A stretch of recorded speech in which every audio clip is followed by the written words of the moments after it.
ভয় করতে হবে না। ভারত চোখ লাগাবি আমাদেরকে দিবি না, চোখ উপড়ে ফেলে দেবো আমরা। ভারতে আছে 42 কোটি মুসলমান, বাংলাদেশে 18 কোটি।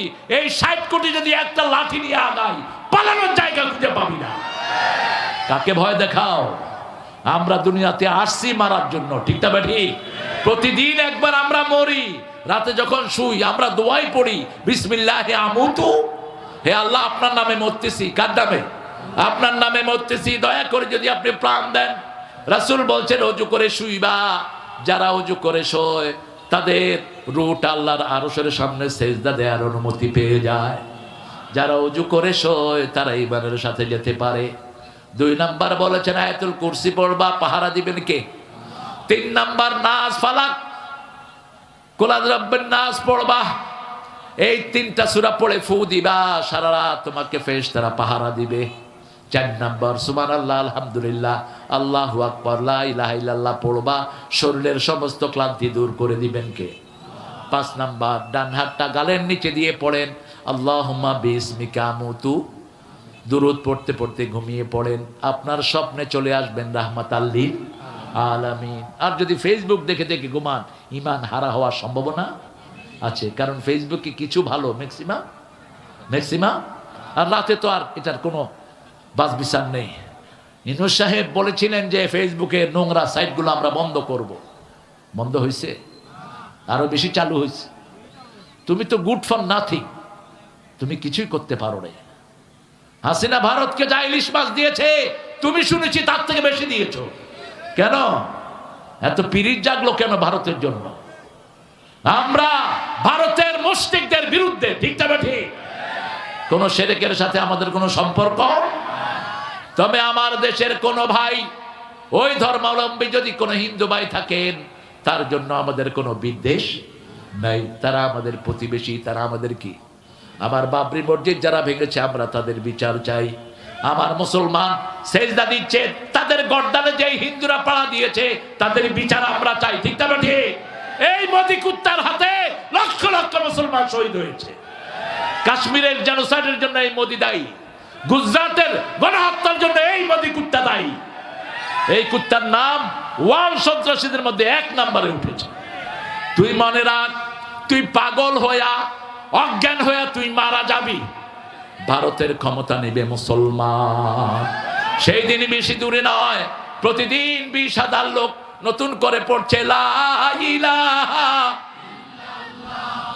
লা ইলাহা ইল্লাল্লাহু মুহাম্মাদুর রাসূলুল্লাহ সাল্লাল্লাহু। ইসলাম আছে যেখানে শান্তি আছে। দেখেন গত 13 মাস কোন অ্যারেস্ট আছে? কথা কন না কেন? কোন জঙ্গি আছে? মানুষের মধ্যে একটা স্বাভাবিক একটা সুন্দর স্বাচ্ছন্দ্যতা আছে না নাই? কথা বলার স্বাধীনতা আছে। এই যে আমি নুসরে যেটা বললাম, এটা যদি হাসিনারে কইতাম, কি মনে করেন আপনি? পুলিশ তো হাজির হইতো না, পুলিশ মাহফিলের কাউরে বেরোতে দিত না। কত সবাই আগে কমিটি শেষ, আগে কি কমিটি শেষ। এক হুজুরকে ওয়াজ করতে নিল আওয়ামী লীগের এক চেয়ারম্যান, ওই বেচারা বসে বসে ওয়াজ শুনতেছে। হুজুর ওয়াজ করতে করতে কয়, ভাই ফেরাউন দেখেছেন, পড়েছেন? কখনো দেখেন? এই যে বসে আছে ফেরাউন। ওই লোকটা কয়, আমি তোমারে আনলাম, আমি তোমার ওয়াজ শুনতেছি, তুমি আমারে বানিয়েছো ফেরাউন? জ্বালাও দেখাচ্ছি। বাস ফোন করতে পুলিশ হাজির। আল্লাহ হেফাজত করার মালিক, গেছে কারেন্ট, হুজুর উঠে দিছে দৌড়। দৌড় দিতে দিতে হুজুর পায়জামাও খুলে ফেলেছে, পাঞ্জাবিও খুলে ফেলেছে, নিচে আছে হাফ প্যান্ট। কেন এরকম বাজে কথা বলবা আর এরকম দৌড়ানি খাইবা, ঠিক না বা ঠিক? যে লোকটা কোরআন শুনছে ও কি ফেরাউন হতে পারে? যে লোকটা তোমারে দাওয়াত দিল তার তুমি ফেরাউন বালা না কেন? আপত্তিকর কোনো কথা ইসলাম সহ্য। যে যেটা করেছে তাকে সেটার জন্য দায় করো। সবচেয়ে নোংরা হলো মোদি, আর সেই মোদির সাথে হাত মিলিয়েছে হাসিনা। এই জন্যই তোমাকে বাংলাদেশ ছাড়তে হয়েছে, ঠিক না বা ঠিক? তুমি যদি মুসলমানদেরকে ভালোবাসতা, তোমার মতো উন্নতি বাংলাদেশে কেউ করে নেই। তুমি যদি আলেমকে না মারতা, তুমি যদি আলেমদেরকে গণহারে হত্যা না করতা, 1400 শিশুকে যদি না মারতা, বাংলাদেশ থেকে তোমাকে কেউ দৌড়াতে পারতো না। কত উন্নতি করেছে, ঠিক না বা ঠিক?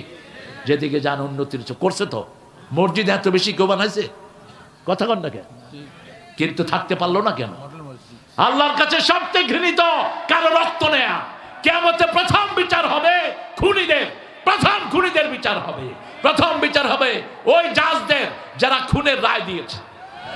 আল্লামা সাঈদীর বিরুদ্ধে যারা রায় দিয়েছো, দুনিয়াতে বেঁচে গেছো, জাহান্নামে বাঁচার কোনো উপায়।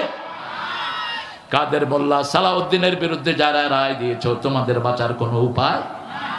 মোল্লা যখন ভার্সিটির ছাত্র, ইন্টারমিডিয়েট কেবল পাস করেছেন, কৃতি ছাত্র, আর তাকে বানাইছে কসাই কাদের, আর সাইদি সাহেবের বানাইছে দেলদার রাজাকার। কি কঠিন! অথচ সাইদি সাহেব কোন দোষ, ওনার নামে জিনার মামলা দিল। এই তাজুল চিফ প্রসিকিউটর বলল ওই মেয়েটাকে নিয়ে আসেন কোর্টে। মেয়েটাকে আনা হলো, বলল মা তোমার শ্লীলতাহানি কে করেছে? ক সাইদি সাহেব। কেমন দেখতে? কয় আলকাতরার মতো। দেখছেন না আপনি সাইদি সাহেবকে? আলকাতরার মতো। বলল মা তোমার জন্ম তারিখ কত? কয় 1975। ঘটনা ঘটছে কবে? 71। দেখছেন অবস্থা? এই হলো আওয়ামী লীগ। যত গাইবি মামলা সব এরা দিছে। খুন হয়েছে ফরিদপুরে, আসামি হয়েছে চাটমোহরে। খুন হয়েছে চাটমোহরে, আসামি হয়েছে দাসুরিয়া। ঠিক না বেঠে? এই জন্য আল্লাহ তাদেরকে গায়েব করে দিয়েছেন। গায়েবের মালিক, সব কিছু জানেন। ঠিক না বেঠে? সে আল্লাহ বলছেন আমার ইবাদতের পরেই দুইজন মানুষকে সবচেয়ে বেশি আদর করো, সবচেয়ে বেশি পয়সা দাও, সবচেয়ে বেশি মাথায় রাখো, তাহলে খুশি হয়ে যাবেন কে? একজন তোমার মা, একজন তোমার বাবা।